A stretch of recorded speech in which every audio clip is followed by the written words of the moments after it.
नमस्कार साथियों, ज्ञानी बाबा यूट्यूब परिवार में आप सभी का स्वागत है। हमारा उद्देश्य है इतिहास के पन्नों को केवल पढ़ना नहीं बल्कि उन्हें जीना।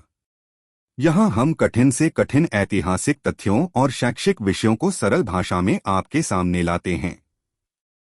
मौर्य वंश के महान सम्राट अशोक ने अपने शासनकाल में भारतीय उपमहाद्वीप के विभिन्न हिस्सों में कई स्तंभ स्थापित करवाए थे, जिन्हें अशोक स्तंभ के नाम से जाना जाता है। ये स्तंभ न केवल मौर्यकालीन वास्तुकला के उत्कृष्ट नमूने हैं, बल्कि सम्राट अशोक के धर्म और शांति के संदेशों के वाहक भी हैं।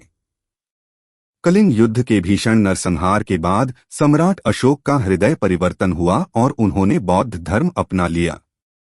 उन्होंने तलवार के बजाय धम्म से विजय प्राप्त करने का संकल्प लिया। अपने राज्य की प्रजा को नैतिकता, अहिंसा और मानवता का पाठ पढ़ाने के लिए उन्होंने पत्थरों पर संदेश खुदवाकर उन्हें प्रमुख स्थानों पर स्थापित करवाया। अशोक स्तंभ की सबसे बड़ी विशेषता इसकी निर्माण कला है।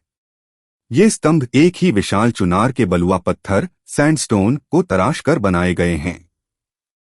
इन स्तंभों पर ऐसी अद्भुत पॉलिश की गई है कि हजारों साल बाद भी ये धातु की तरह चमकते हैं। प्रत्येक स्तंभ के शीर्ष पर किसी पशु की आकृति होती है, जैसे सिंह, हाथी या बैल। सारनाथ का सिंह चतुर्मुख स्तंभ इनमें सबसे प्रसिद्ध है। उत्तर प्रदेश के सारनाथ में स्थित अशोक स्तंभ भारत के लिए विशेष महत्व रखता है। इसके शीर्ष पर 4 सिंह एक दूसरे की ओर पीठ किए खड़े हैं, जो शक्ति, साहस और आत्मविश्वास का प्रतीक हैं। इसके नीचे स्थित धर्मचक्र, अशोक चक्र, को भारतीय तिरंगे के केंद्र में स्थान दिया गया है और सिंह की आकृति को भारत के राष्ट्रीय चिन्ह के रूप में अपनाया गया है।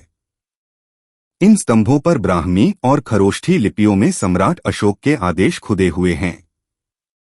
ये संदेश मुख्य रूप से सत्य, अहिंसा, बड़ों का सम्मान, जीव रक्षा और धार्मिक सहिष्णुता पर आधारित हैं। ये स्तंभ आज भी हमें सिखाते हैं कि शासन केवल शक्ति से नहीं बल्कि नैतिक मूल्यों से चलाया जाना चाहिए। अशोक स्तंभ केवल पत्थर की संरचनाएं नहीं हैं, बल्कि ये भारत की प्राचीन विरासत और महान दार्शनिक सोच का प्रमाण हैं। आज भी ये स्तंभ हमें शांति और एकता का मार्ग दिखाते हैं।